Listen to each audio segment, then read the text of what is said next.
Presentamos Mejor hablar de ciertas cosas.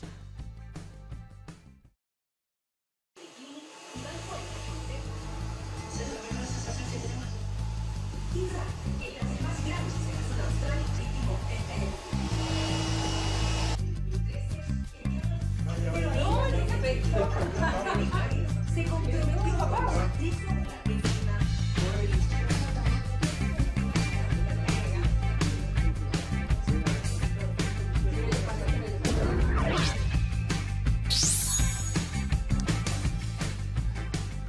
¿Qué tal? ¿Cómo están? Muy buenas noches. Caen unas gotitas ya sobre la ciudad de Santiago. Lo que sí hay es mucho frío a esta hora. No en este estudio, que está caluroso y está cargado. Está cargado de ideas, está cargado de representantes que tienen mucho que decirnos respecto del tema de la semana, Consuelo. Vamos a hacer un MHCC especial. Modificamos un poquitito la estructura porque queremos conversar en profundidad de la reforma de la educación superior que finalmente se presentó esta semana, así que ya conocemos todos los detalles y queremos tener un buen tiempo para poder conversar en profundidad de ella. Las tres patas de la reforma, dicen algunos. Nosotros tenemos los tres invitados que nos parecieron interesantes, insisto, representativos de distintas miradas, de distintos perfiles a esta reforma. Lo presentamos en primer orden, ex ministro de Educación, actual director del CEP, Centro de Estudios Públicos, Harold Bayer. Harold, buenas noches, gracias por estar aquí. Hola, buenas noches, gracias por invitarme. El académico Fernando Atri, profesor de Derecho en la Universidad de Chile. Tú tienes más antecedentes, pero no hace mucha falta más que presentar a Fernando Atri. Estuvo la semana aquí en 24 horas. Fernando, muchísimas gracias por estar aquí también. Buenas noches, gracias. Y Ricardo Paredes, que es el rector del DUOC. Muchas gracias, Ricardo, por estar esta noche con nosotros. Hacemos una pausa y... Una pausa de entrada sí, para dejarle más espacio a la conversa sin interrupciones. ¿Les parece, muchachos? Pausa y volvemos, porque es mejor hablar de ciertas cosas.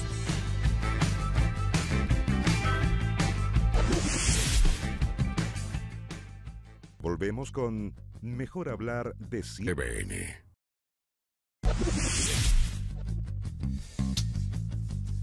ya, de vuelta. 22:46, estamos de vuelta. Le presentamos a nuestros panelistas, invitados esta noche. Y con Consuelo pensábamos, antes de entrar a cada tema, partir casi por un estímulo, una pregunta, una reflexión, si se quiere, general para los tres.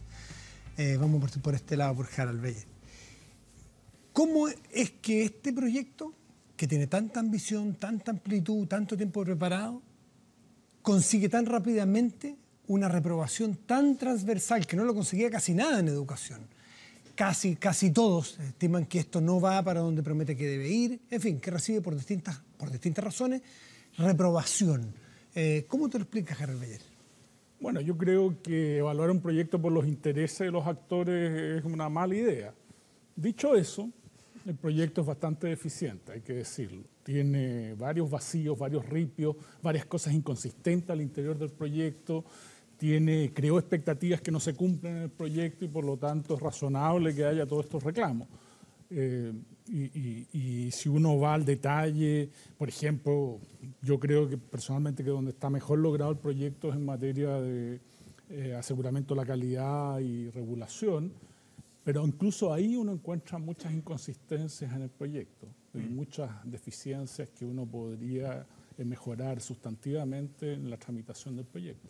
Fernando, lo mismo que plantea Matías, aunque yo a veces pienso que si a nadie le gusta completamente algo, quizás no es tan malo, porque finalmente todos los actores no necesariamente están alineados con el mismo interés, todos tienen pequeños intereses diferentes, por lo tanto, si todos están un poco disconformes, quizás el proyecto no está tan mal. Yo creo que uno debería pensar que no ha habido una regulación sistemática de la educación superior. Yo creo que de este nivel o con esta pretensión, probablemente nunca, y si no, por mucho tiempo. En democracia más encima, ¿no? Entonces, por un lado, es bien difícil pensar que un proyecto con esa pretensión orgánica, ¿no?, de organizar un sistema, un área completa, no deje muchos reclamos. Yo creo que hay objeciones que hacerle al proyecto en varias partes centrales, pero por otro lado yo pensaría que este proyecto trata de hacer algo que, bueno, es bien difícil de hacer y que no se ha hecho, digamos, que es regular completamente, no en el sentido de regular minuciosamente, sino de dar una regulación integral a algo que ha evolucionado de modo más bien, bueno, espontáneo y salvaje que ha evolucionado hasta ahora. Entonces, en ese sentido, habría sido sospechoso si la situación hubiera sido la contraria, ¿no? Si todo el mundo hubiera estado de acuerdo con el proyecto. Pero alguien decía que había que dialogar un poquitito, que si se hubiera dialogado un poquitito antes, en el trabajo prelegislativo, se hubiese llegado con un proyecto más acabado. Eso le leía a los rectores hoy día. Ricardo, ¿qué te parece a ti? Sí, yo creo que este proyecto es sustancialmente mejor a lo que estaba puesto en las minutas. Es más ordenado, se entiende, hay más coherencia. En segundo lugar, hay un tema que es evidente. Nosotros hemos tenido alguna reunión con la subsecretaria y es evidente que hay espacio, que va a haber espacio para mejoras, que hay cosas incompletas, qué sé yo, y que va a mejorarse. Pero sin duda que, yendo a tu pregunta, el abismo que existe entre las expectativas hechas y lo que se entrega, o sea, cuando uno ofrece refundar una cosa y hacerlo todo bien, cuando ofrece gratuidad completa rápidamente, y después nos chocamos con la porfiada realidad, la gente se frustra. Ahora, sí cabe señalar que en este gobierno los proyectos de educación son bien curiosos porque el Estado está gastando muchos recursos ahí, y cuando uno tiene proyectos donde está poniendo plata, no sacando plata, sino que poniendo plata y la gente no está contenta, uno tiene al menos que cuestionarse si hay un tema profundo de mala gestión y de ideas puestas ahí de instrumental, porque uno entiende que la gente esté enojada cuando uno está subiendo los impuestos y se están inyectando una cantidad enorme de recursos en gratuidad, en eliminación del copago y así, y la gente está disconforme, quiere decir que ahí algo se hizo, no cuajó. Bueno, probablemente hay un asunto de expectativas y en eso también nos da alguna luz los resultados de la encuesta de IMARC de esta semana, donde el gobierno venía súper bajo, pero un 39% está de acuerdo con la reforma educacional en general, era la pregunta no en específico de educación superior, pero un 39% de acuerdo con la reforma educacional y un 63% de acuerdo con las demandas estudiantiles, que son como el máximo de las expectativas, lo que plantean los estudiantes, ¿verdad? Entonces, quizás también tenga que ver en algo con las expectativas. Vamos a tratar de ir desglosando y seguramente nos vamos a desordenar también un poco en la conversación, pero les propongo que partamos por la gratuidad, que era una de las, no sé, de las máximas promesas que está establecido en el programa de gobierno, con plazos donde se aspiraba a una gratuidad universal en 6 años, ¿verdad? Yo le quiero preguntar a Fernando Atre directamente. ¿A ti te parece que hay un acto de hipocresía que algunos quieren leer en este proyecto del gobierno en cuanto a que no se animan de cara a la gente a decir, muchachos, no va a haber gratuidad universal? Porque hemos puesto una gratuidad universal en un escenario que es hipotético y, según los expertos, muy difícil de cumplir.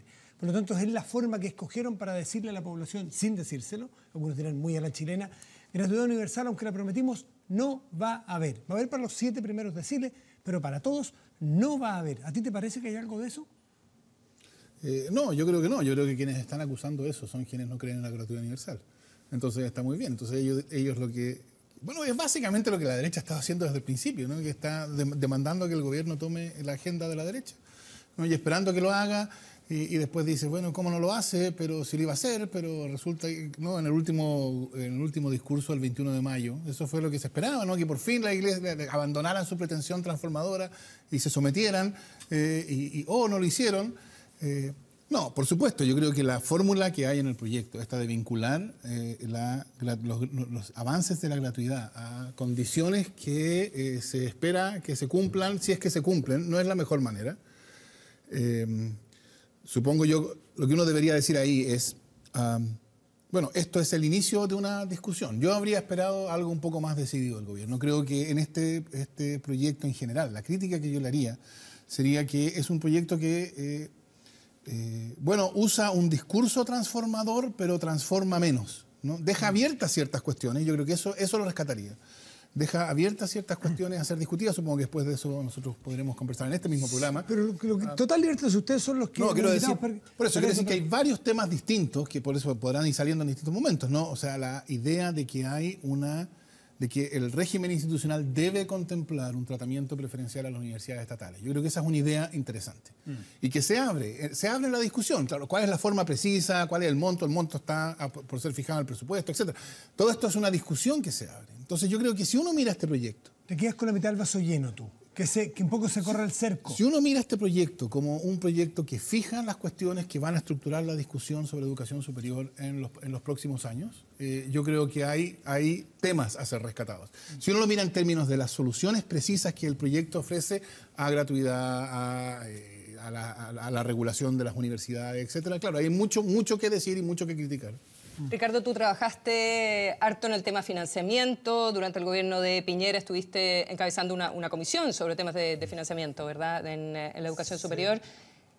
Sí. ¿Es ficticio de que vamos a tener gratuidad universal en los términos que con la calendarización o los gatillos? Yo leí una minuta del Ministerio de Educación que hablaban de la ruta a la gratuidad. Sí.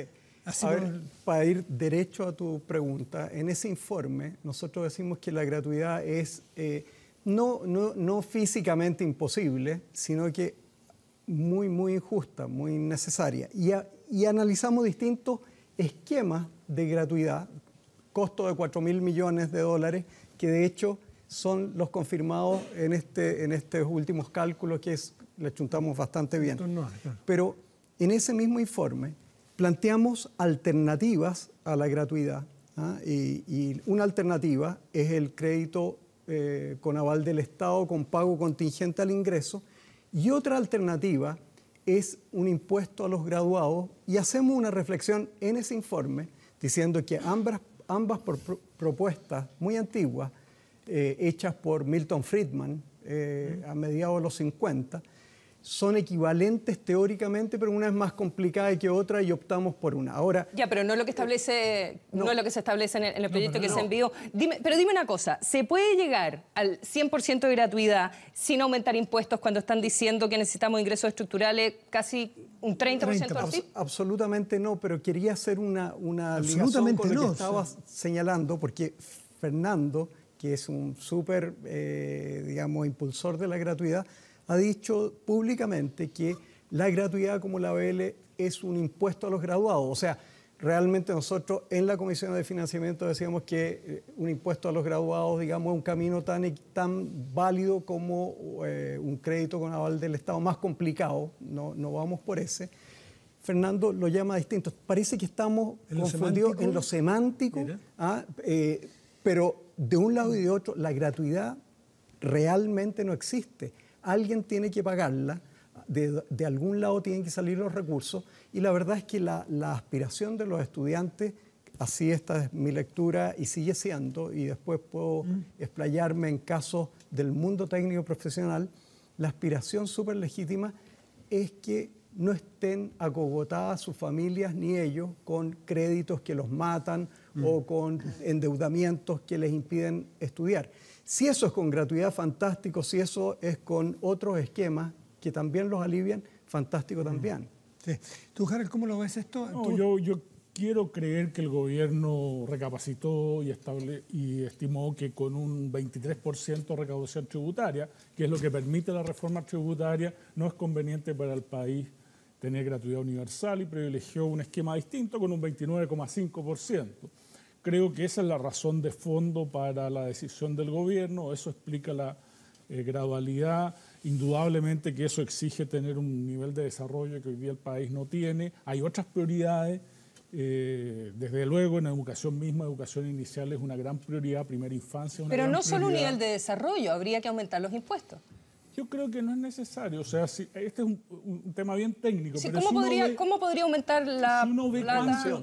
Si uno ve cuánto crece la recaudación tributaria con cada aumento del PIB, ¿no es cierto? Uno puede estimar un periodo de tiempo en el cual, sin necesidad de recaudación tributaria, uno puede llegar al 29,5%. Pero eso exige un nivel de desarrollo mucho mayor que el que tiene hoy día Chile.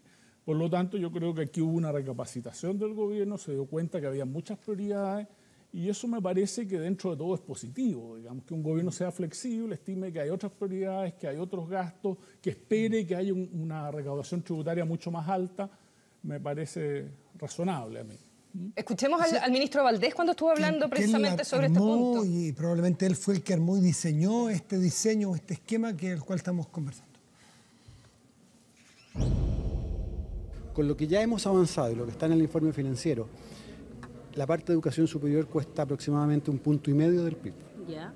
¿ok? Y esa parte es básicamente todo lo que nos falta. Estoy diciendo que eso es lo que cuesta. Ahora, si Chile tuviera esa plata, supongamos que tenemos la suerte que el precio del cobre vuelve a $3 y se mantiene ahí. La pregunta siguiente que tiene que hacerse la sociedad y que el proyecto de ley pone sobre la mesa es: ¿queremos usar toda esa plata en educación superior o hay otras necesidades también que compiten con esta? Claro que al día siguiente tuvo que salir a corregirse. Si bien esto, como le suele pasar a Valdés el último tiempo, tiene que hablar por Valdés y después habla por Valdés un poco tamizado porque el ministro de Hacienda. Lo que dice el ministro Valdés, y lo tomo de lo que venía diciendo Harald Weyer para preguntárselo a Fernando Atria, tú ves aquí un reconocimiento, que hay un asunto de una postura, hay una postura legítima, pero la explicitan, la transparentan, que tiene que ver con las prioridades. Si tenemos toda esta plata en ese escenario, ¿nos vamos a gastar la plata en esto? Y algunos dicen, y en muchas columnas, ¿acaso no hay, antes que la educación superior, establecer mejores condiciones en las educaciones tempranas? Incluso se ha hablado del Sename. Fernando Atria, ¿a ti te parece que de todas formas, tú estando consciente de que hay otras necesidades, igual seguir hacia la gratuidad? O sea, yo escucho lo que dijo el ministro Valdés, y sobre todo la corrección que tuvo que hacer al día siguiente, y yo noto que el gobierno tiene dos almas en esto. Y esas dos almas, un alma es el alma que echa de menos aquellos buenos días de la concertación, en que todos éramos más o menos neoliberales, unos más sensatos que otros, digamos, unos más extremos que otros, pero todos éramos neoliberales.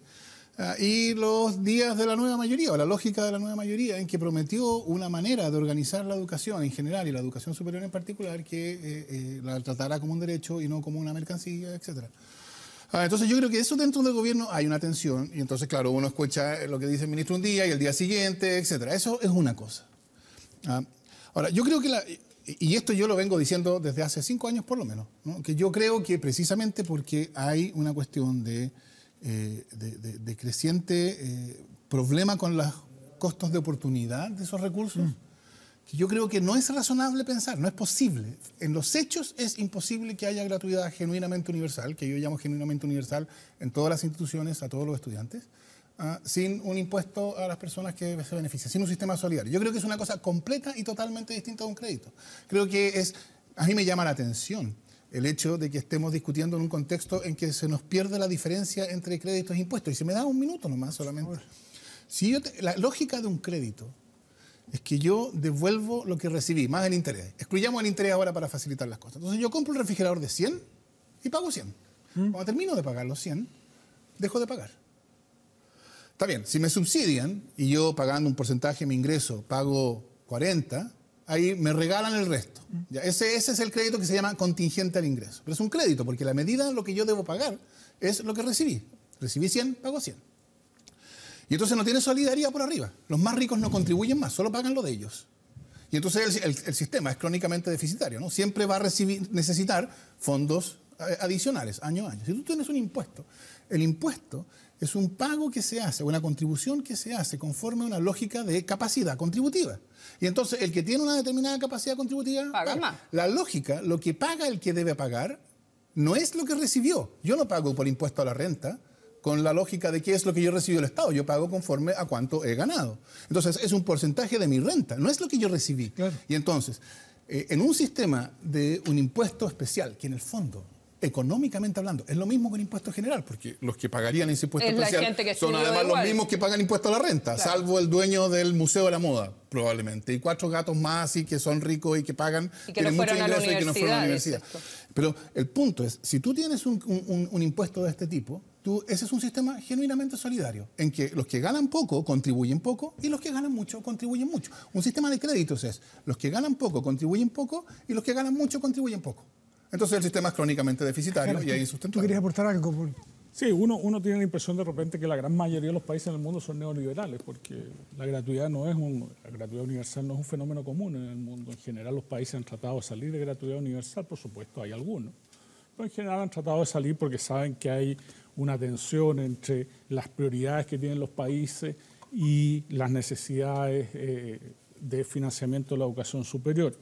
Y al mismo tiempo los países que tienen estos sistemas de apoyo a los estudiantes han elegido un sistema de créditos contingente al ingreso que también tiene solidaridad incorporada. Los estudiantes o los egresados que después tienen bajos ingresos no pagan, básicamente, y en cambio los que tienen más altos ingresos van pagando y contribuyendo. No hay ningún país hasta donde yo sé que tenga impuestos a los graduados, y la razón es muy simple, porque tiene una serie de incentivos perversos que hacen que no sea un buen sistema de diseño. Varios países, Inglaterra, Hungría, Suecia, han estudiado estos sistemas y han elegido un sistema de créditos contingentes al ingreso que parece ser muy superior. ¿Cuáles serían Y que también los es solidario, incentivos o sea, no incorrectos de un... El sistema que propone Fernando. Claro. No, desde luego, el incentivo a terminar una carrera.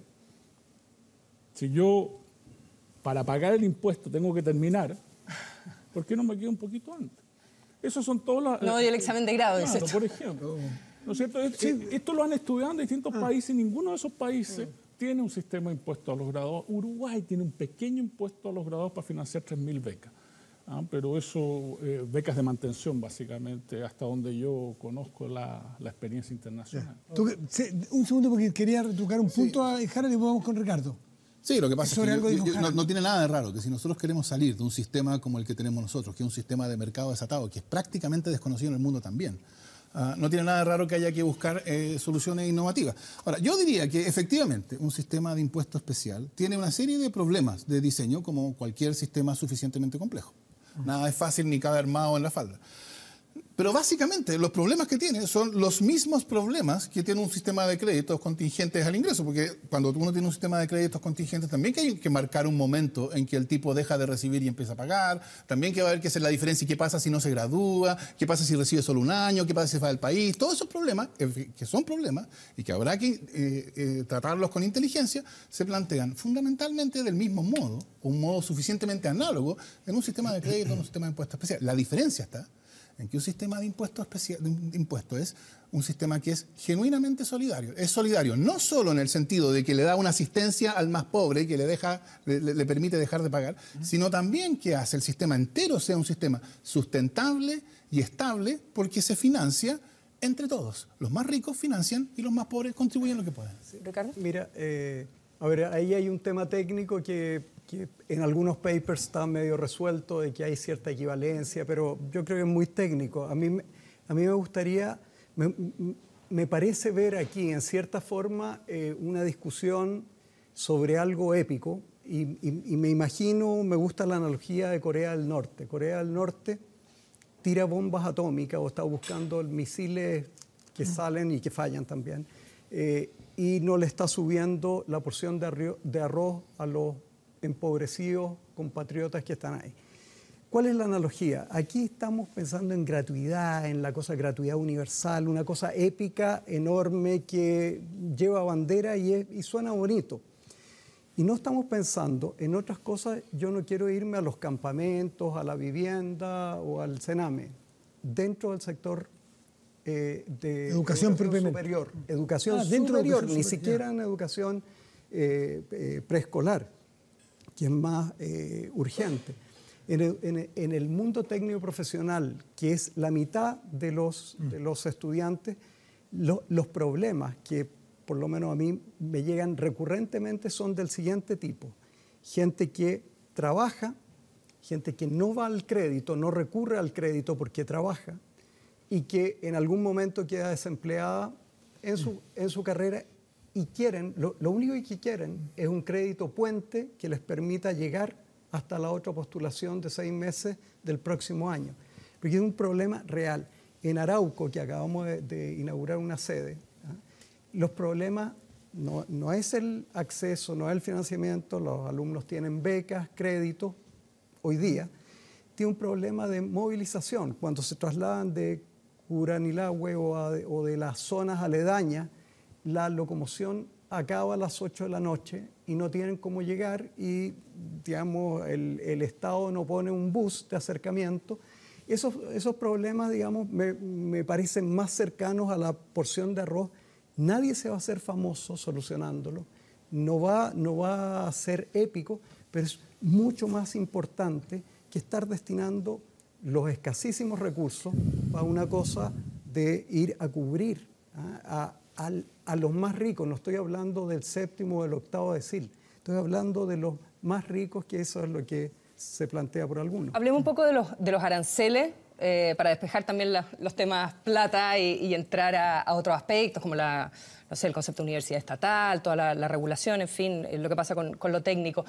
¿Es buena idea o no regular aranceles y cuáles son las dificultades que eso puede implicar para las instituciones de educación superior? Evidentemente, desde el punto de vista del gobierno, hay un minuto en que tiene X cantidad de plata para destinar a gratuidad y si las universidades ponen los aranceles que quieren, el dinero no va a dar, pero evidentemente eso también complica a las universidades en términos de su financiamiento y sobre todo a las privadas del CRUCH que van a dejar de recibir los aportes basales.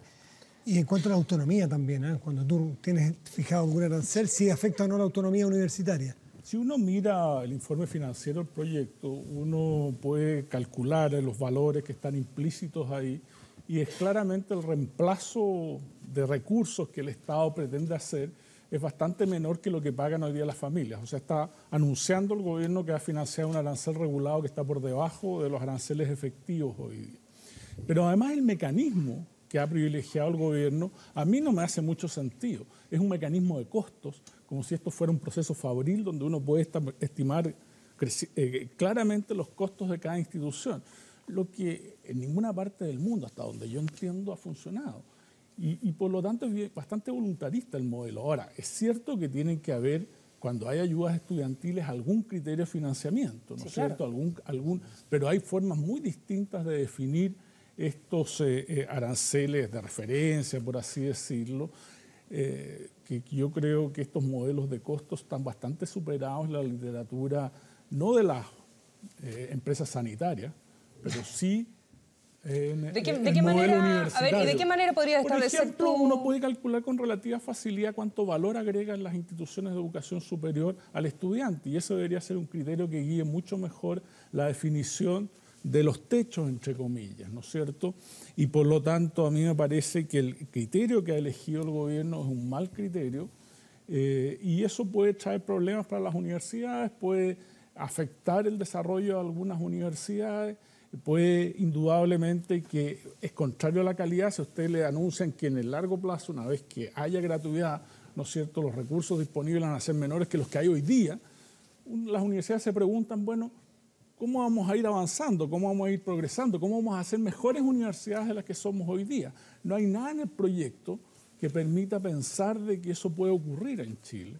Los fondos de investigación que se entregan son menores, digamos, de todo este costo, digamos, ¿no es cierto? Menos del 10% son fondos de investigación adicionales. Todo lo demás es reemplazo de aportes privados, fondos públicos por aportes privados y a una tasa que, de acuerdo a la información que tenemos, es menor que la que hoy día existe.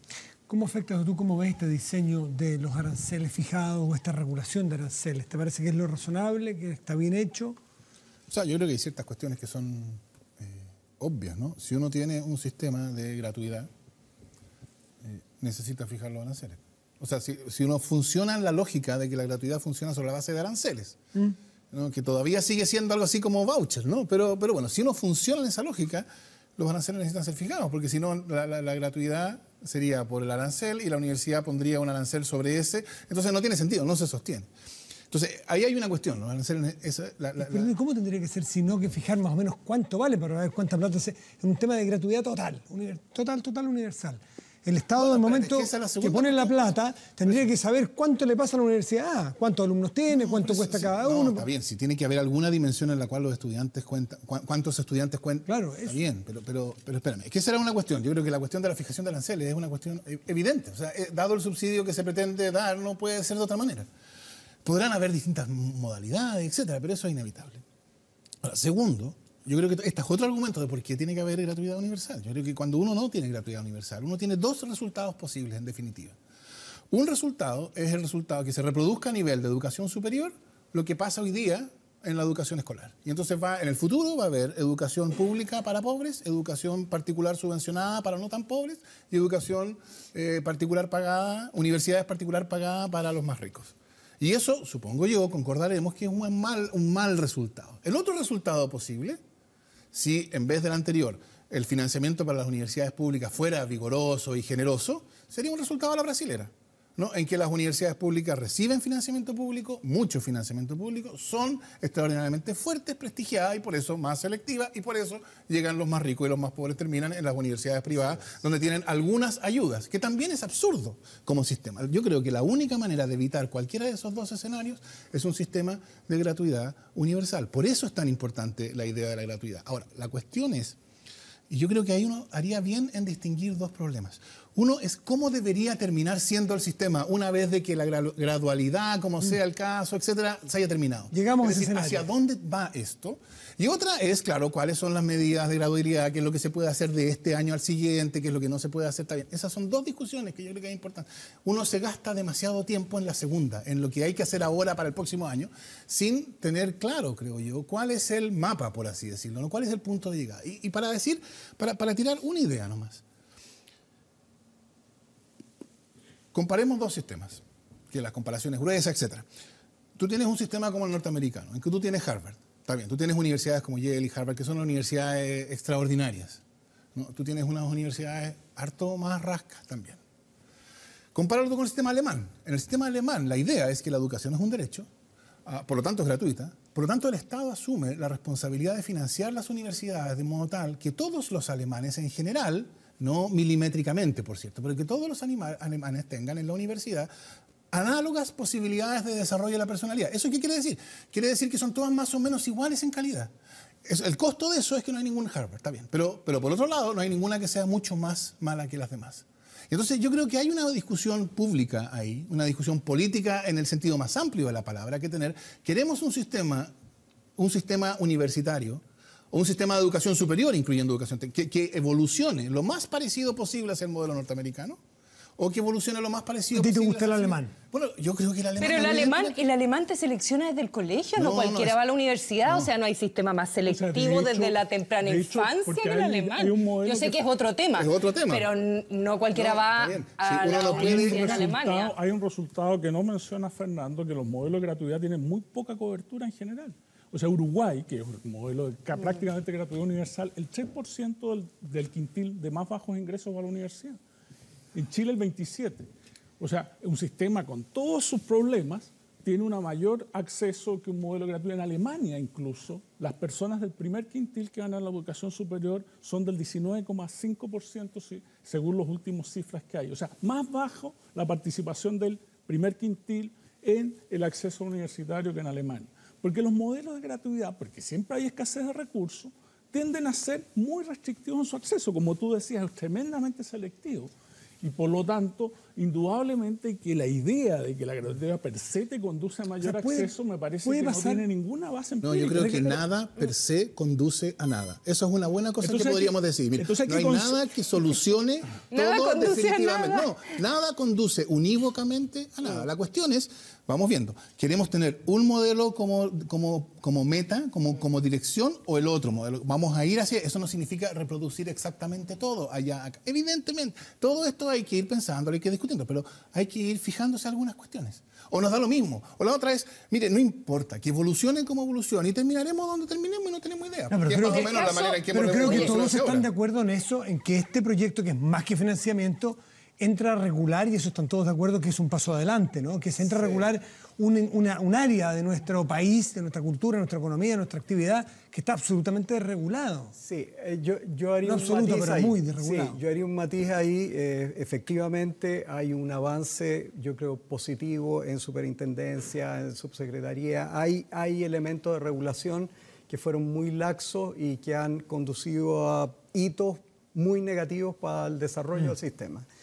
Ahora, hay otras cosas, digamos, que aquí que tienen que ver, que son re importantes, y es bueno bajar ciertas caricaturas. Acá cuando dicen, mire, este es un sistema de mercado, absolutamente de mercado, no es así. O sea, digamos, el principal actor que determina la demanda de educación es el Estado a través de becas y subsidios. El sistema técnico profesional tenía un crecimiento muy pequeñito, y con la introducción del CAE es que explota. El ministro Arellano en su tiempo tuvo un paro importante porque los estudiantes demandaban más CAE. Eso es lo que querían. O sea, querían la intervención del Estado para que ellos pudieran acceder a... Pero Aldo Valle, hablando como presidente del CRUCH, también por su universidad, la de Valparaíso, que ha sido muy duro en decir que el proyecto es absolutamente mercantilista, y dice que el Estado va a seguir siendo un comprador de servicios educacionales que se van a destinar a privados en parte importante. Es que quiero terminar con una caricatura nomás. Eso no es cierto que esto es el mercado puro, porque el mercado puro, digamos, aquí hay una intervención del Estado importante. Yo creo que faltaba regulación, faltaba mejora. Creo también que es imprescindible que si uno está metiendo ayuda estudiantil y quiere darle gratuidad o acceso liberado a algún grupo de gente, es que intervenga. No puede permitir que los aranceles sean cualquier cosa para ese grupo. ¿Cómo les iría, tú desde el DUOC, cómo les iría en el mundo de los IP y de los CFT con regulación de aranceles? Bueno, depende de dónde se regule. Hoy día puntualmente... ¿Ustedes son mucho más caros que la competencia, por ejemplo?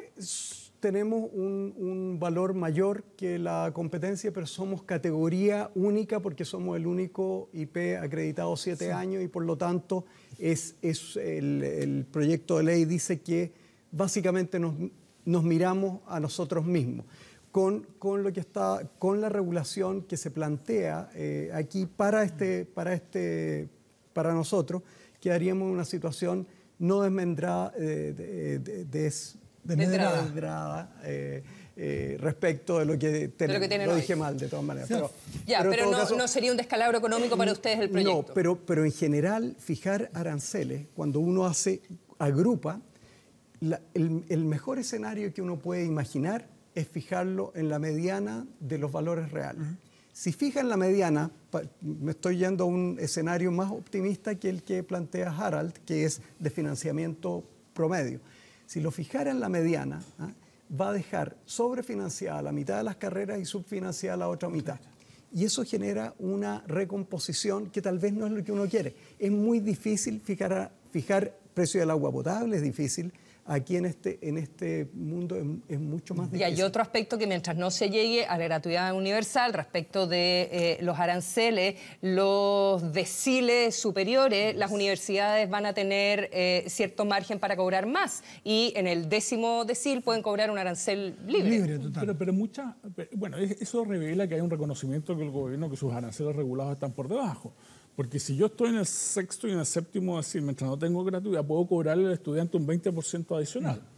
Si estoy en el 8º y 9º, le puedo cobrar un 60% adicional. Y después tengo aranceles libres. O sea, se da el mundo de Fernando, digamos, el mundo que teme Fernando y que hoy día no ocurre hoy día. Hoy día no ocurre porque el sistema es independiente de cuál es el nivel. Es que sabes que el efecto puede ser el efecto se produce hoy día igual. El efecto puede ser la segregación en el sentido de que alguien que le cobran, alguien que tiene toda la plata del mundo y puede pagar, pero que llega a una universidad regulada, con gratuidad, y que por ser una persona que tiene recursos le van a cobrar un arancel súper caro. Y resulta que él con su puntaje, o ella con su puntaje, se puede ir a otra universidad donde le dan, no sé, una beca porque tiene 700 puntos. Y podría producirse de que la gente deje las universidades. Claro, que los mejores puntajes, que los mejores puntajes se vayan. Claro, que las universidades estatales. Es grave no darle más reflexión a la forma en que se fija el arancel regulado, porque como no hay fondos de investigación estipulados en el proyecto y muchas universidades lo que hacen es financiar parte de su investigación con los aranceles, lo que va a ocurrir es que yo me voy a escapar del modelo de gratuidad. Porque además, como la gratuidad va a ser en el muy largo plazo, yo mientras tanto voy a seguir recibiendo CAE y voy a seguir recibiendo becas y voy a tener aranceles libres. Entonces, eso es lo que hace tan importante pensar bien cómo defino los aranceles. No es una cuestión de decir, yo voy a definir los aranceles. ¿Tú apuestas a que hay universidades que se van a salir? El modelo alemán siempre ha sido gratuito. Y ha ido construyendo y mejorando sus asignaciones de recursos sobre la base del avance de la ciencia, del conocimiento, etcétera. Pero nosotros estamos haciendo al revés. Entonces no es llegar y definir cualquier arancel, porque si definimos cualquier arancel va a pasar todo lo que en esta mesa tememos. Bueno, espérame, que yo le diría, precisamente porque el sistema chileno tiene una historia distinta que el sistema alemán, no es raro que la forma de llegar a una solución análoga sea distinta. Y por eso yo creo que formas que en Alemania han sido desechadas podrían perfectamente ser razonables en Chile, como el impuesto especial. Quiero decir dos cosas respecto a lo que decía Ricardo. Primero, creo yo que la principal caricatura es pensar que arroja luz sobre esta discusión hacer una analogía con Corea del Norte. O sea, si eso no es una caricatura, ¿qué es? Porque yo no creo que sea una caricatura decir que el sistema educacional, sobre todo de seguridad, de educación superior, también en escolar, pero sobre todo en educación superior, es tan de mercado como en los hechos es razonable pensar que es posible que haya un sistema. Es decir, claro, uno teóricamente, en un curso de Economías 101, uno podría imaginarse un sistema que fuera más de mercado. Pero en la realidad de las cosas no puede haber un sistema que sea más de mercado. Ricardo decía, pero hay tanto dinero, tantos recursos que son puestos por el Estado. Pero todo el punto es que la manera en que esos recursos se inyectan al sistema es a través de mecanismos de mercado. Es decir, esa es la lógica de un voucher. Un voucher es que haya financiamiento estatal, pero que ese financiamiento asuma la forma propia del mercado. Entonces, para saber si es un mercado o no, no hay que preguntarse, ¿es esto, hay mucho dinero estatal dando vuelta o no? Porque el dinero estatal puede, por ejemplo, asumir la forma de financiamiento de ciertas instituciones estatales que ofrecen condiciones de educación fuera del mercado. Esa es una posibilidad. Ahí sería verdad. Eso limita el mercado. Pero si el financiamiento estatal asume la forma del CAE o asume la forma de un voucher, eso no radicaliza el mercado, expande el mercado. Le puedo hacer una pregunta de esas como cortitas, casi como decía, ¿no? En este caso, para tener claro dónde situarnos respecto a distintas formas de abordar este tema. Tú hablaste recién de los vouchers, que es una forma. ¿De dónde se va el financiamiento del Estado? ¿El Estado debiera, a juicio de ustedes, financiar instituciones o a las personas? Y ahí hay toda una forma de pensar. Y creo que de ahí derivan distintas formas de diseñar también las políticas, ¿no? ¿Tú qué crees que es lo más razonable? Creo que en materia de docencia y de formación profesional debe privilegiar el foco en las personas. Ahora, hay otros bienes públicos que se proveen por las instituciones y que pueden identificarse y canalizarse y puede haber mucha sinergia o trabajo importante y focalizarlo en algunas instituciones. Por ejemplo, descentralización del país, un bien público importante. Es decir, a las personas, pero dando ciertos estímulos o ventajas para que vayan a determinadas instituciones según la política pública que yo quiera diseñar. Exactamente. ¿Tú, Fernando, Yo no sé exactamente qué significa la pregunta, porque yo creo, por un lado, que si es verdad que es necesario transformar el sistema educacional, porque la educación no es una mercancía, es un derecho social, y eso supone un criterio de universalidad. Entonces, es verdad que tiene que haber un régimen universal de financiamiento de la educación desde los puntos de vista de la docencia. ¿Tiene eso que asumir la forma de un voucher o no? Eso no es una pregunta sobre el financiamiento. Es una pregunta sobre la decisión política de que haya mercado como criterio fundamental o no. Bueno, esa es la pregunta. Bueno, de que la persona escoja. Bueno, la persona escoja, hay mercado, el mercado le ofrece. Supone mucho más que la persona escoja. Supone que la persona escoja y el que ofrece puede poner sus condiciones y el resultado será el que acuerden y la suma de los acuerdos, etc. Entonces esa es una discusión mucho mayor. Ahora, lo que sí yo creo es que en el caso, sobre todo de educación superior, es fundamental que haya un conjunto de instituciones públicas, que yo creo que hoy día en los hechos, salvo una o dos, quiere decir estatales, hoy día, públicas en ese sentido, que constituyan la columna vertebral del sistema de educación superior. Y el Estado tiene una responsabilidad fundamental de mantenerlo. Y eso yo creo que algo de eso en el proyecto hay, por lo menos la idea, no está muy bien realizada, pero por lo menos esa idea está. Y entonces, que el Estado tiene que mantener y hacer estables y fuertes y significativas un conjunto de instituciones públicas que constituyan la columna vertebral del sistema, yo creo que esa es una cuestión fundamental. ¿Tú, Jara, respecto de esa dicotomía entre personas y instituciones? Yo creo que en Chile, sobre todo las principales universidades, todos postulan a través de un sistema único de admisiones. Y por lo tanto hay mucho menos mercado de lo que uno cree. Las universidades eligen en función de criterios objetivos, ¿no es cierto?, a sus estudiantes. Hay algunas universidades que están afuera, que no son las más importantes. Hay otras universidades que quieren entrar y curiosamente el Consejo Rector no les permite entrar a través de criterios que no sabemos muy bien por qué. Pero eso hace, ¿no es cierto?, que el estudiante y que quede la institución de acuerdo a las prioridades que define esa no opera el mercado, dices tú, no tiene que ver el precio. Porque el mercado no tiene que ver solamente con precios, ¿no es cierto? Tiene que ver con una serie de cosas distinta. Y en la experiencia, incluso Alemania usa un sistema estatal, y Suecia otro sistema estatal, básicamente estatal, con gratuidad, usa los dos esquemas, usa financiamiento por estudiantes, usa financiamiento a la oferta. A mí me parece que es mucho más importante que exista esta posibilidad de postular a través de un sistema único, ¿no es cierto? Que esta ley lo trae. Lo refuerza porque hoy día obliga. Bueno, obliga a estar obliga o tener un sistema parecido. Alguien que reciba plata del Estado va a tener que estar en este sistema único de acceso. Si muchas instituciones quieren estar y el Consejo Rector no les ha permitido estar. Los cambios del sistema único de acceso, ¿qué pasa con las privadas dentro del CRUCH, que no van a recibir las platas que recibían antes? ¿Qué pasa con esta preeminencia que va a tener el sistema estatal? Un montón de asuntos más que conversar a la vuelta de la pausa. Que es mejor hablar de ciertas cosas.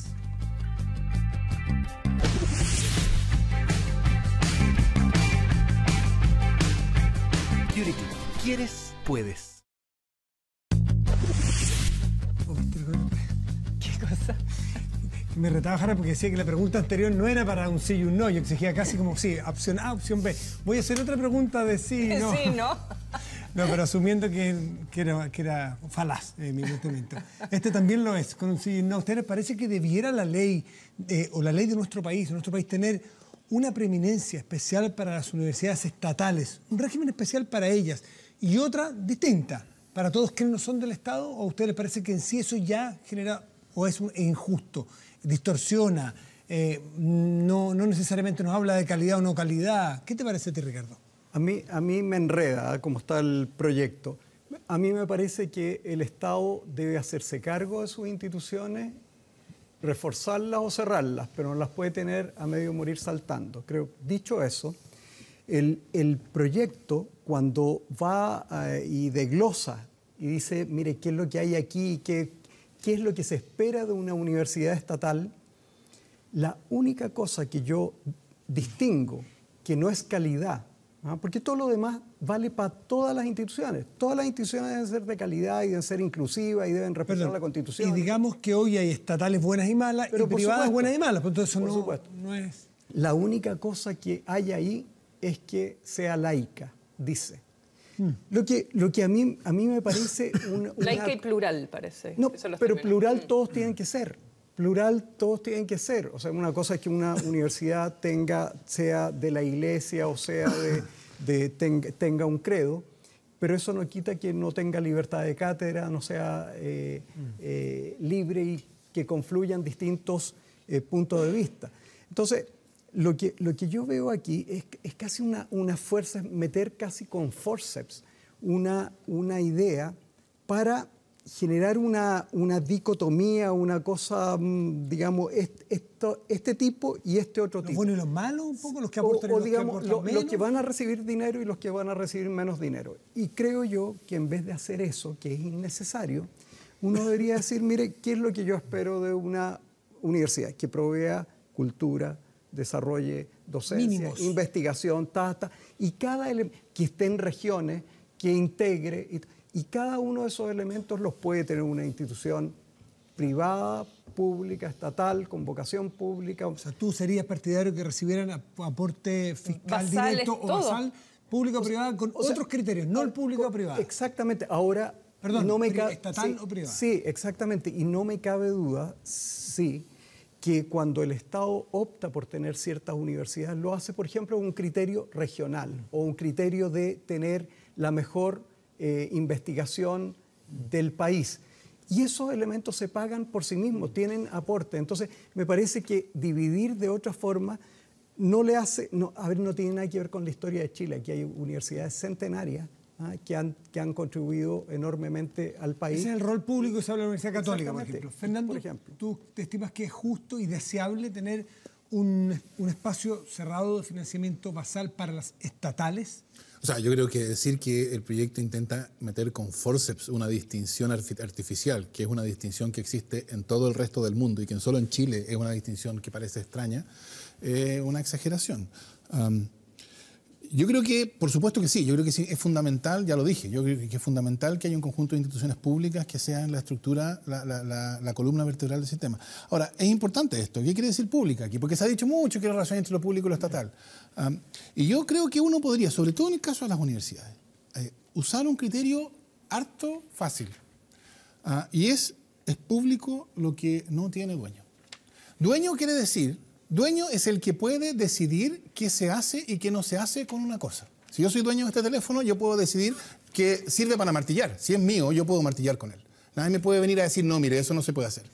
¿No? Está bien, pero yo te podría decir, es mi teléfono. Fíjate tú. El perro es mío, le paseo cuando quiera. Bueno, yo no sé si los perros, porque son animales. Ese es el dicho vulgar. Está bien, pero dejémonos los teléfonos. El En teléfono es Providencia, mío. sobre todo, lo tienes que pasear ahora. Sí, bueno, ahí estamos, yo creo que es sensato eso. Entonces, yo quiero martillar con mi teléfono. Entonces, una universidad pública es una universidad en la cual no hay nadie que pueda decir, mire, esta universidad existe para defender estas ideas. Y entonces todos los que no estén cuadrados con esta idea no pueden enseñar aquí. Y entonces ese señor que enseña y que enseña lo que no me gusta, ese fuera. Eso no puede ser. Y entonces... Eso pasó en la Católica. Bueno, hace poco. tú lo dijiste. No, sí. sí, pues aquí es mejor hablar de ciertas cosas.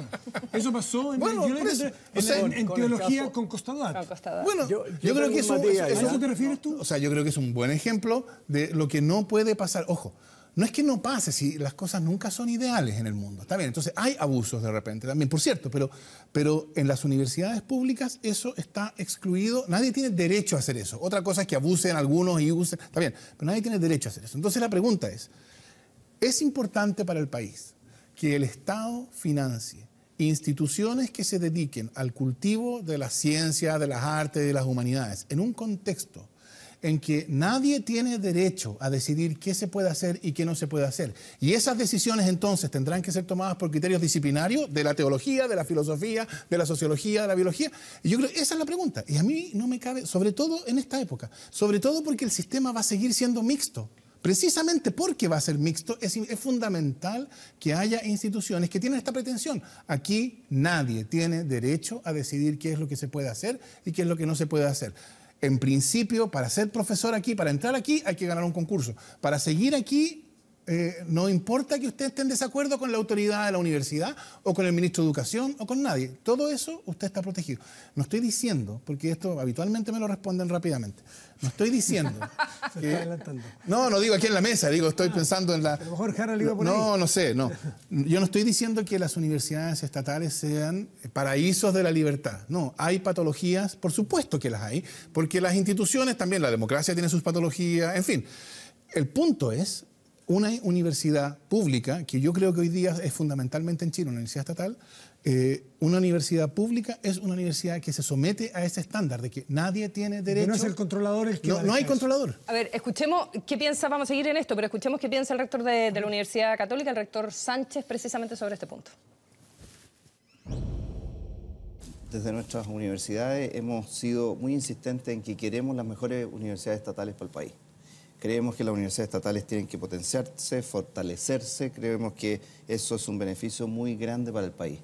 Pero pensamos que lo absurdo de la presentación es que se habla de lo estatal solamente y se hace una omisión del resto. Creemos que lo más lógico es decir, lo estatal tenemos que fortalecerlo, pero todo lo que tiene función pública, que hoy día está dentro del Consejo de Rectores, siempre hemos dicho que eso hay que actualizarlo, que hay que evaluar nuevas instituciones, pero pensamos que quedarse en lo público solamente por la propiedad es un error.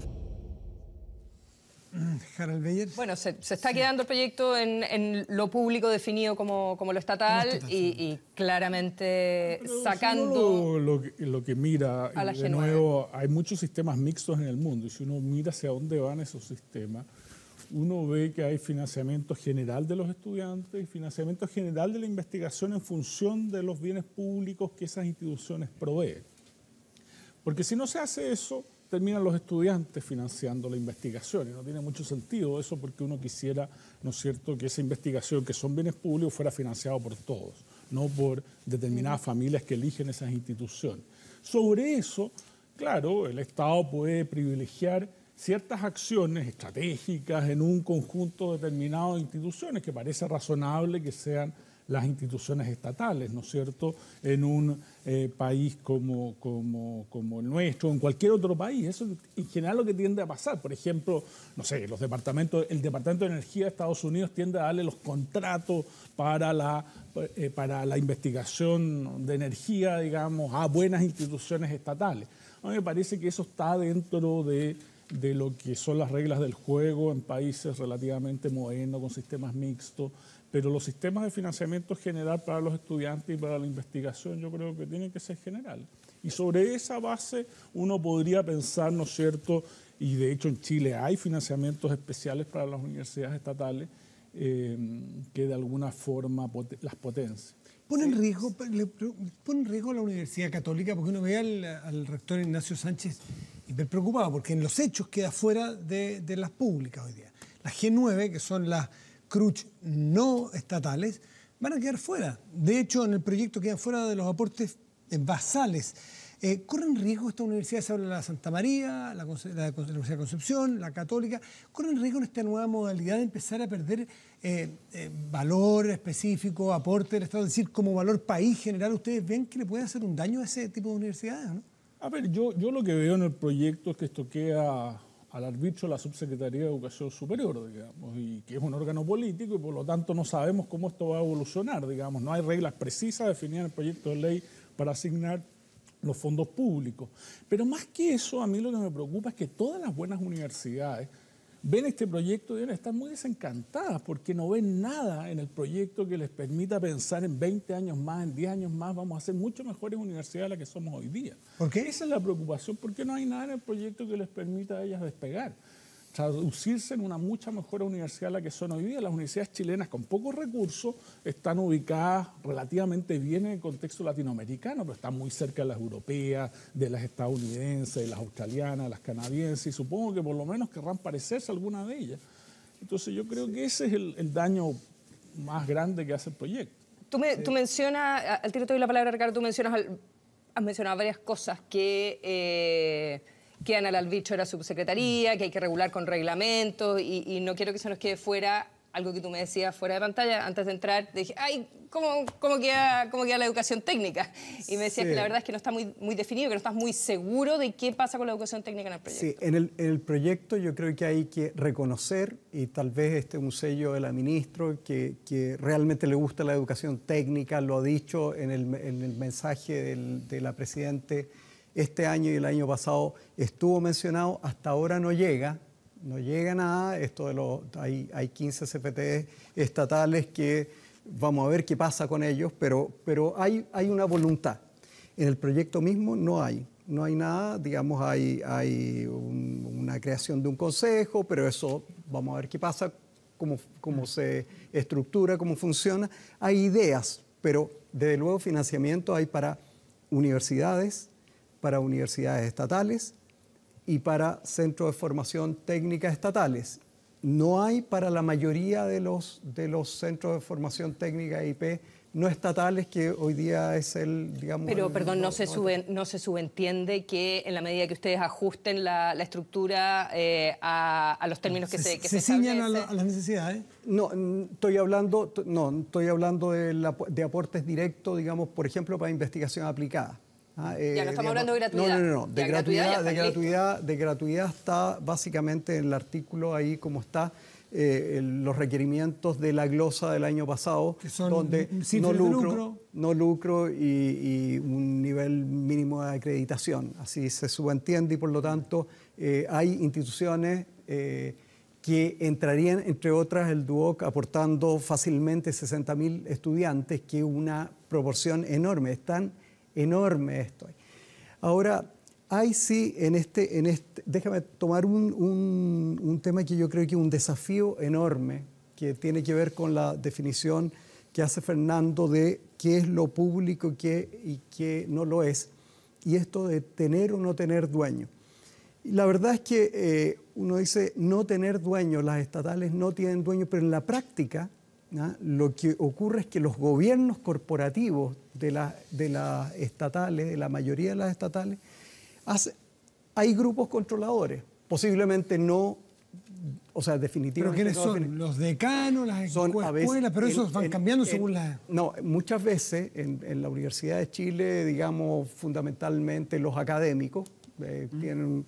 Pero uno va a un conjunto de universidades regionales donde tiene rectores que se han repetido los platos, digamos, de mucho tiempo, son grupos relativamente chicos, de académicos que se van generando.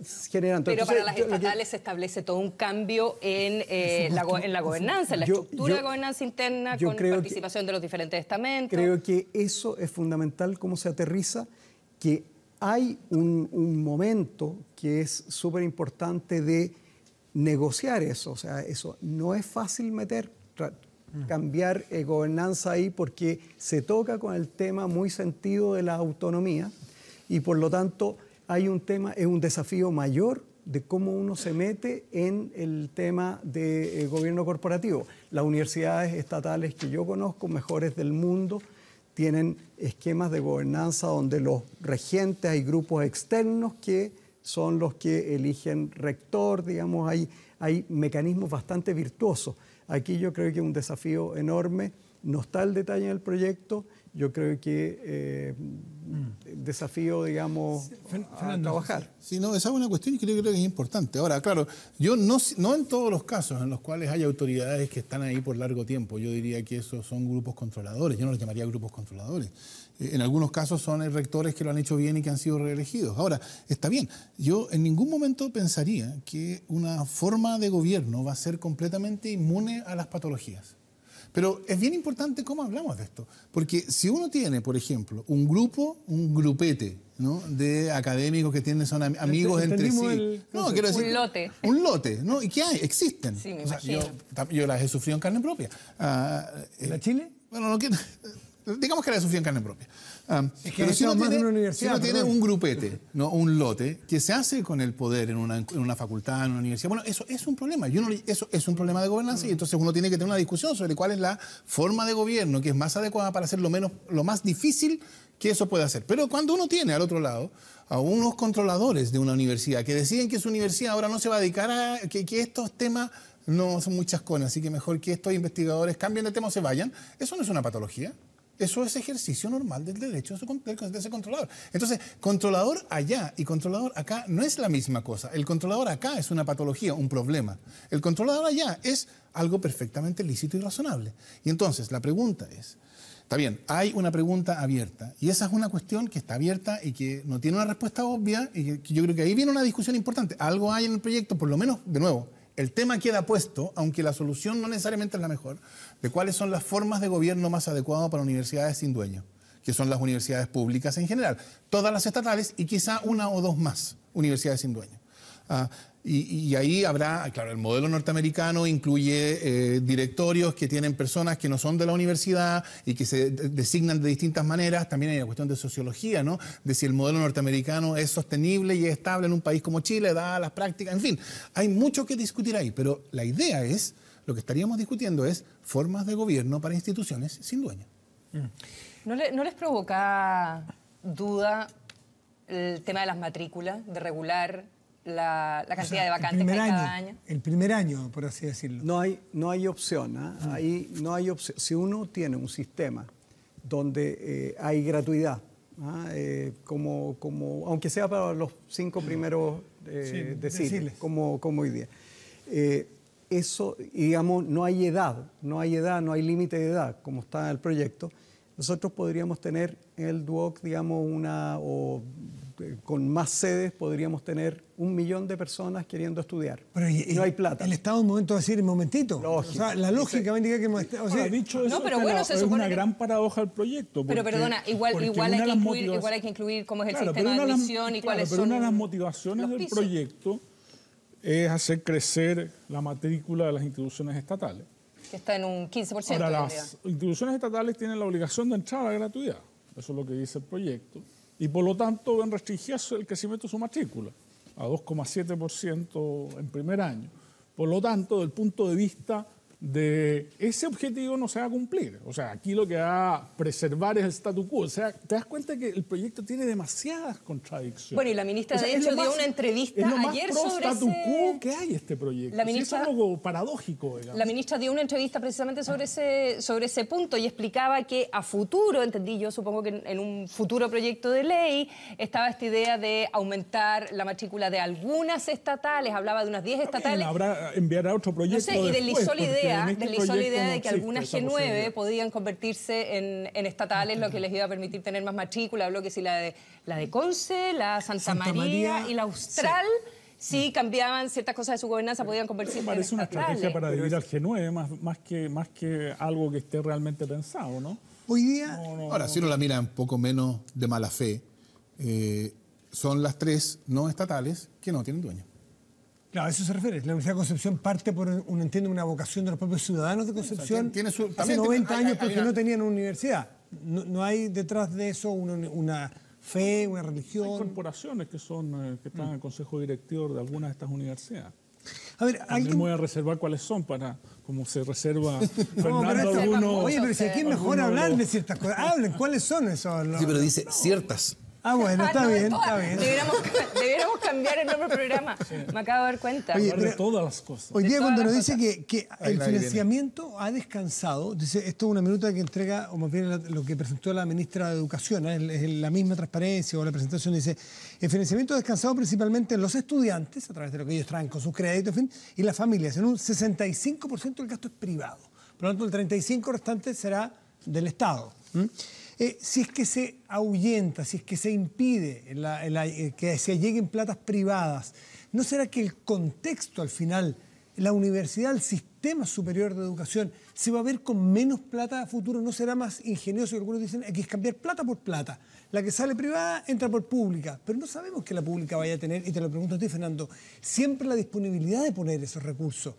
¿No será mejor que los privados sigan poniendo, pero por la vía del aporte de lo estatal, vaya disminuyendo su presencia en lo privado? A ver, dos cosas. Yo creo que esa es una razón por la cual, espero que no ser considerado obsesivo, pero esa es una razón por la cual es razonable tener diversidad de fondos públicos de financiamiento. Entonces, que haya parte del financiamiento que viene de renta general de la nación, parte del financiamiento que se construye sobre la base de un impuesto, una contribución especial, etc. Eso también tiene ese efecto benéfico, ¿no? De que no pone, por así decirlo, todos los huevos en la misma canasta. No son los ingresos estructurales respecto al PIB. Claro. Como dice el proyecto. Y segundo, esto de cambiar dinero privado por dinero público es bien interesante, porque no es solo cambiar un peso por un peso. Porque cuando uno cambia dinero privado por dinero público, está cambiando la lógica de operación del sistema. Porque lo que tiene el dinero privado, y supongo yo que esto no es una cuestión muy original que yo llame la atención sobre esto, es que está desigualmente distribuido. Y entonces, lo que se financia con dinero privado, se financia desigualmente. Por la lógica de así funciona el dinero. Entonces, y eso en la mayoría de los casos... Sí, pero eso es cualitativo. Lo cuantitativo es que es un peso por un peso. Por eso, pero el peso público, la lógica, no, la idea del peso público es que el peso público se distribuye con una lógica igualitaria.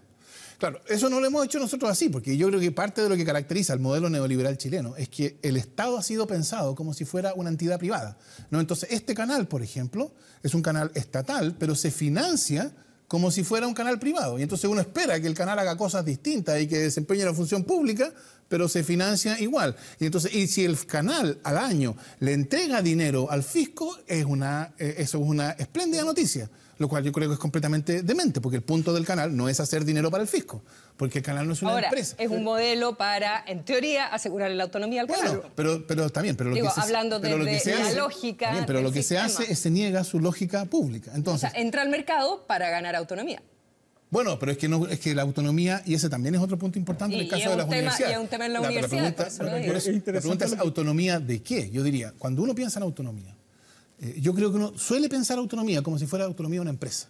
Y cuando uno piensa en autonomía de una empresa, está pensando en que el empresario tenga libertad para hacer lo que quiere con su empresa. Pero cuando uno piensa en una universidad, la autonomía es de la universidad. Y esa autonomía tiene que ser autonomía del Estado, que el Estado no pueda intervenir con la labor universitaria, pero autonomía también del controlador, autonomía de la iglesia respectiva, autonomía del empresario respectivo, autonomía de la familia respectiva. Eso es autonomía genuina. Ahora, en Chile hay consenso de que se necesita un nuevo equilibrio entre fondos públicos y fondos privados en el sistema universitario. La pregunta es cómo eso se logra. Y esto es algo que por lo demás ocurre en todo el mundo. O sea, si uno mira 30 años de historia de todos los países de la OECD, por ejemplo, para poner lo que uno observa es que ha ido aumentando la participación privada de los recursos. Y también ha ido aumentando la participación privada de la oferta de educación superior, porque en gran medida eso ha permitido, salvo excepciones, por supuesto siempre hay excepciones, pero la tendencia general ha sido esta. ¿Por qué? Porque se estima que eso es más justo, se estima que es más conveniente. ¿Es algún país del mundo que vaya en la tendencia a lo que busca este proyecto? Tú dices la gran mayoría. No, lo que pasa es que Chile desde el punto de vista del financiamiento con Corea, son los más privados. Del sur. Corea del Sur. Son más privados en términos de financiamiento. Entonces nosotros estamos buscando un nuevo equilibrio donde haya una combinación privado-público más razonable que lo que tenemos. Pero en general la tendencia que uno observa es que hay cada vez mayor participación privada en el financiamiento de la educación superior. Sí, de todas maneras, hoy día el esquema, como lo llames, neoliberal, de mercado, qué sé yo, hoy día la situación actual es que el Estado le financia platas públicas a los más pobres y ellos no tienen que pagar. Y los más ricos se pagan ellos. O sea, no es una situación donde hoy día cada uno se paga y los pobres no pagan. Lo que es tremendamente desigual hoy día es la educación previa, la base, cómo llegan ahí los estudiantes. Entonces, los estudiantes más ricos, más privilegiados, aquellos que fueron a colegios que valían 400, 500 mil pesos y pudieron obtener una buena PSU, una buena nota de acceso y tienen redes y hay una correlación entre precios. Lógico. Sí. Y esos acceden a universidades más de élite y los otros estudiantes, mayoritariamente los egresados de enseñanza media hoy día, que quieren seguir estudiando, muchos de ellos no tienen acceso a buenas redes, a buenas Pero Harold dice que esto perpetúa, que es statu quo. ¿Te refieres a eso? ¿Que va a seguir pasando eso mismo? El proyecto me parece que, por ejemplo, no innova en ninguna de las temas que han estado en la discusión, a lo largo de las carreras. Europa se está moviendo a 3+2, digamos, 3+1, o 4+1, perdón. Estados Unidos sigue con el largo, Chile sigue con el mismo largo de las carreras, no hay ninguna cosa que permita innovar, no hay posibilidades en el proyecto. Oye, y ahí se podrían haber ahorrado podríamos estar con gratuidad universal si las carreras fueran más cortas. Desde luego, pero tampoco, por ejemplo, hay posibilidades de transitar fácilmente, que es algo que debería abordar el proyecto, desde el Instituto Duoc, digamos, a la Universidad de Chile, por ejemplo. ¿No es cierto? Para los mejores alumnos, eso tiene que estar... por eso que el proyecto es muy pro statu quo. Como les decía yo, tiene controladas las vacantes de las universidades estatales. Las universidades estatales quieren crecer en términos de vacantes, pero el proyecto la controla. Entonces, ¿cómo va a cambiar la situación actual? Tenemos que ir a una pausa, Fernando, ¿te parece? Pero deberíamos hablar también de qué manera se aborda en el proyecto el tema de la calidad y con todas las nuevas estructuras y los nuevos organismos que se crean a ese respecto. Este debate de calidad, Fernando, hay que financiarlo. De alguna manera. Entonces vamos a ir a una pausa y volvemos.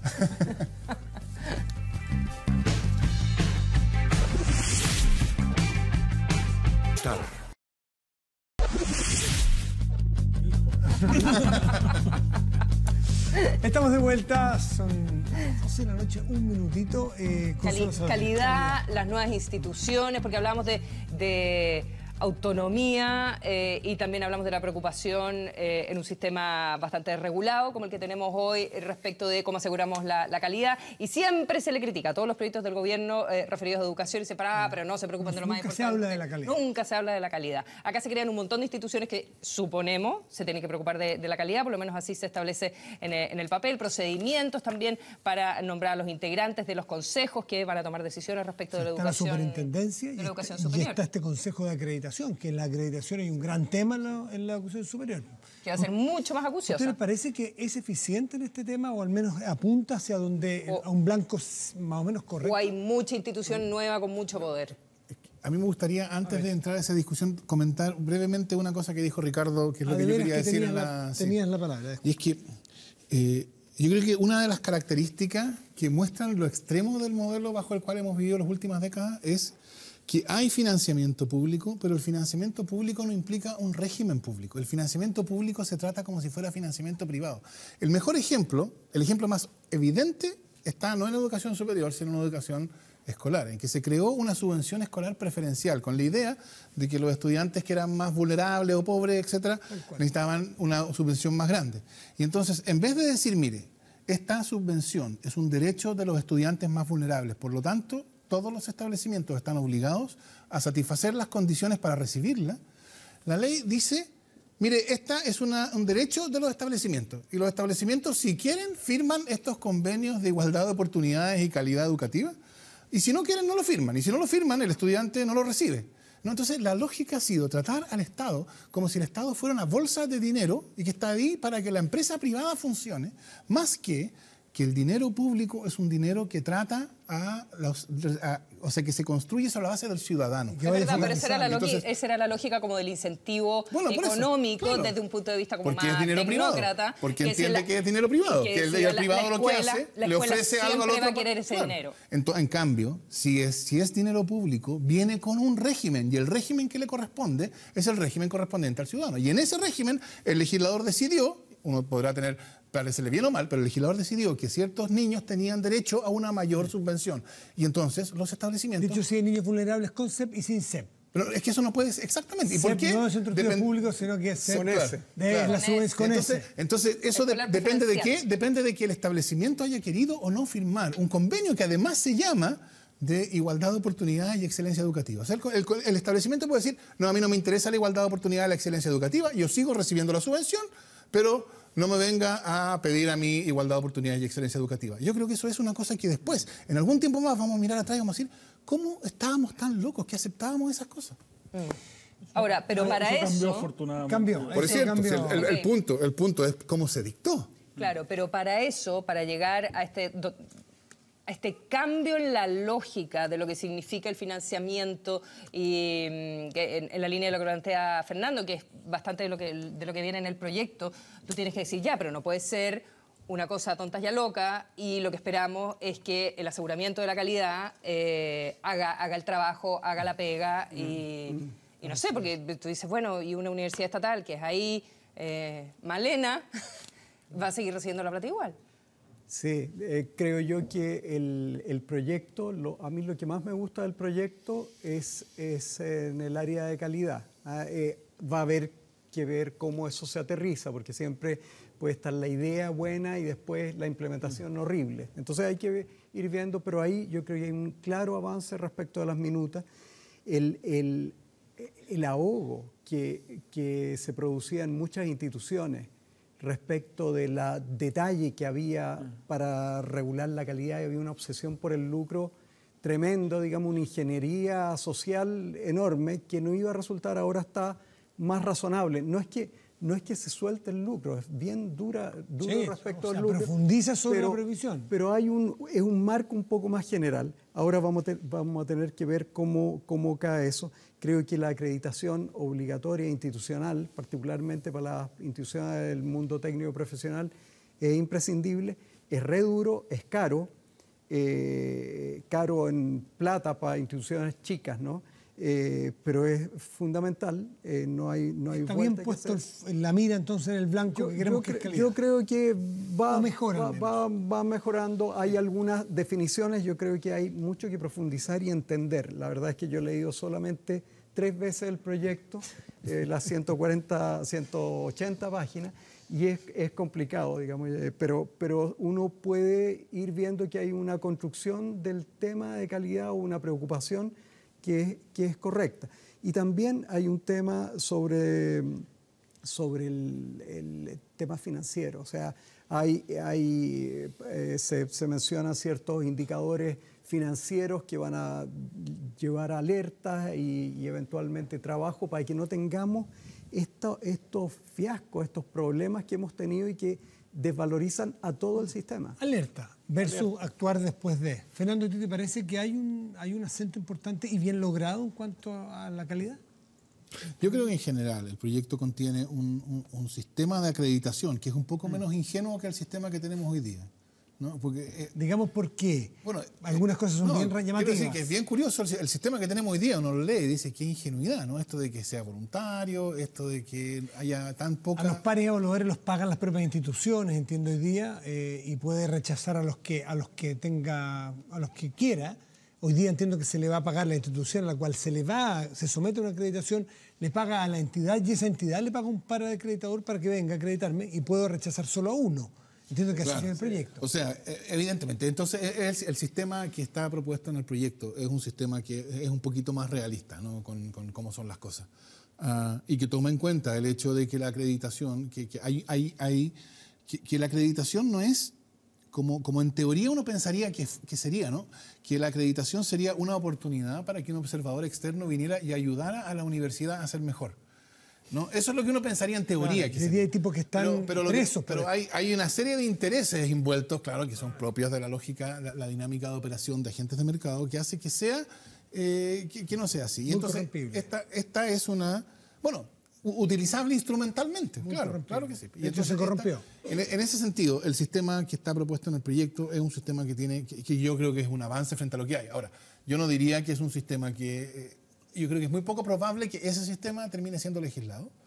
Yo creo que va a mejorar, o sea, va a haber una gran discusión. ¿Por qué? ¿Porque es muy duro? Bueno, no, primero porque creo que en general, en la letra, en el detalle, es poco probable que el proyecto termine siendo legislado como está. Yo creo que va a cambiar mucho, porque yo creo que lo más importante de este proyecto, más que las soluciones puntuales que contiene, es la discusión, es el paso cualitativo en la discusión que da. Ahora estamos discutiendo por referencia a un proyecto ya presentado y entonces esa discusión va a ir cambiando los términos de las cuestiones. Entonces es muy probable. La propia ministra dijo que esto es echar un bote al agua. Bueno, por eso, es muy probable que, o sea, uno, junto con hacer la crítica del proyecto a su contenido exacto, también uno tiene que mirarlo en términos de cuáles son las líneas que abre. Y en ese sentido, creo que esta visión de la acreditación un poco menos ingenua, es una de esas líneas que yo creo que es importante. O sea, yo quiero introducir matices en esto, porque yo creo que tiene varias cosas valiosas la posibilidad de, hoy día las instituciones se van a acreditar o no se van a acreditar con este proyecto. Hoy día tenemos esta cosa ridícula de que una institución se acredita por 2 años, 3 años, 4 años, 5 años, y por 6 carrera. años, 7 años. Ese es en ese sentido es un avance, pero tiene varios retrocesos. ¿Puedo graficar? Sí. Porque no toda la gente son expertas como ustedes. Cuando usted ve de repente una micro, en la parte trasera una micro, universidad tanto acreditada por 3 años, no necesariamente está acreditada la universidad. Puede que una carrera de esa universidad tiene una acreditación de 3 años, para que en la publicidad diga tal universidad, Juanito. Bueno, teóricamente eso está regulado. Si es que está acreditada institucionalmente, puede poner ese logo. Tiene que decir institucional. Pero hoy día todo lo que propone esto es que la universidad va a ser acreditada. Este ente que viene a acreditar va a pedir, no al azar, pero va a pedir a dedo, si quiero acreditar o quiero revisar esta carrera, y si es medicina y si tiene pedagogía, esa obligatoriamente las tiene que revisar. Solo así esa institución va a poder decir que es acreditada. Y tiene mínimos de... son 8 años. Son 8 años, me parece. Ya no, pero él tiene varios problemas, porque primero pasa de ser un organismo autónomo a ser un servicio público. O sea, va a depender del ministerio. Yo no he visto en ninguna parte del mundo que los sistemas de acreditación tengan esas características. Me parece raro. No sé por qué nosotros estamos innovando en esta materia. Ahí yo creo que retrocedemos. Después está esta categoría ABC, que nadie entiende muy bien, está descrita en el proyecto, pero todos se acreditan por 8 años, pero hay unas categorías A, B y C. Y claro, el texto da para mucho, pero la verdad es que es difícil distinguir entre estas instituciones. Da la impresión de que en el fondo está introduciendo una distinción de calidad. Todos se acreditan 8 años, pero hay instituciones igual hay mejores, peores. Sí. Entonces es muy raro. Y después habla. ¿Tú crees que se acredita o no se acredita? Claro. ¿Así después, crees tú que debe ser? ¿Eso está vinculado a arancel también? Después el proyecto. Y a vacantes. Ya vacantes. Más que a vacantes, a carreras y sedes que se pueden abrir. Las que son mejores no tienen que pedir permiso para abrir, sino que las mejores avisan que van a abrir nuevas carreras o nuevas vacantes. Después se habla de acreditación integral, pero el proyecto en estricto rigor, cuando uno lo va leyendo, no es acreditación integral, porque acreditación integral significa que nada más acredito en un mismo acto un grupo de carreras seleccionadas, medicina y pedagogía, y la institución. Y en estricto rigor una acreditación integral, si yo fallo en alguna de esas dimensiones, no debería acreditarme. Pero el proyecto, cuando uno lo va leyendo, desarrolla la idea de que sí, la institución se acredita, pero después la carrera puede cerrarse, pero sin que esto afecte a la institución. Eso no es una acreditación integral. Entonces tiene varias deficiencias que yo creo que requieren mejorarse y discutirse en la tramitación del proyecto. Yo no me puedo imaginar que con todo lo que conversamos, igual quedaron temas que no alcanzamos a tocar. Mucho más. Lo que pasa es que es prudente a las 12:12. Yo creo que es prudente que nos vayamos a la casa. No, pero respecto... No lo vamos a hablar. Por suerte no está definido en el proyecto. Así. ¿Hasta qué hora tenemos que quedarnos? No, pues hombre. Esto es como la gratuidad universal. El nuevo sistema de selección. ¿De qué definidamente. manera? O sea, la PSU... para la casa y eso va a cambiar, así que queda pendiente para alguna otra oportunidad. ¿No dice eso el proyecto? No, pero obviamente, porque la ministra hace rato que está diciendo que la PSU hay que hacerle ajuste y que el Consejo de Rectores con la subsecretaría van a definir un nuevo modo de selección universitaria. La Subsecretaría de Educación va a definir, con la asesoría del Consejo de Rectores, que es muy distinto. Al Consejo de Rectores con la subsecretaría. Va a definir ponderaciones mínimas para los distintos instrumentos de selección. Una cosa muy rara eso. Yo no te gusta la subsecretaría nueva, No, si a mí me gusta la subsecretaría. Ahora, esto después hay que conversarlo con el Ministerio de Ciencia y Tecnología, que también está anunciado. No sé cómo se va a compatibilizar todo esto, pero eso es otra discusión. Por lo que ven, queda mucho espacio. Este programa se repite mañana a las 20 Por si se horas quieren ver. En este mismo canal antes del noticiario central. Por si alguien nos dice mañana, oye, me perdí una parte. El pudor no nos permite vernos. No, les digo a ustedes, por si alguien me pregunta. Tenemos unos libros increíbles para repartir, como siempre, entre nuestros invitados y con ustedes también, que estuvieron comentando en Twitter con el hashtag MHCC. Tenemos una selección de Gonzalo Contreras, de poetas chilenos contemporáneos. Todo esto de Tajamar Editores. Hoy tenemos El Gran Gatsby, Imágenes de Infancia y Adolescencia de Manuel Rojas. Uno de María José Viragallo, Cosas que nunca te dije. Cuartos Oscuros. ¿Qué más tenemos? El arte y la ciencia de no hacer nada. Andrew Stewart. Andrew Smart, perdón, disculpe. Avenida Nacional, Yaroslav, Transición Política, Marginalidad y Fascismo Callejero. Una novela sobre los rezagados de la historia. Ahí están los libros, vamos a regalar gracias a Tajamar Editores. Uno a cada uno de nuestros invitados y los otros también vamos a repartir entre nuestros auditores que estuvieron participando con el hashtag en nuestra cuenta de Twitter. Muchas gracias Ricardo Paredes, rector del DUOC, profesor de la Universidad de Chile, el abogado Fernando Atria, Harald Beyer, director del CEP, a ustedes por haber estado en la sintonía hoy día de Mejor Hablar de Ciertas Cosas. Nosotros nos reencontramos mañana aquí en la oficina de TV. Aquí al lado. Que les vaya muy bien, muy buenas noches. Y nos vemos el próximo domingo porque es mejor hablar de todas las cosas y de ciertas cosas por lo menos.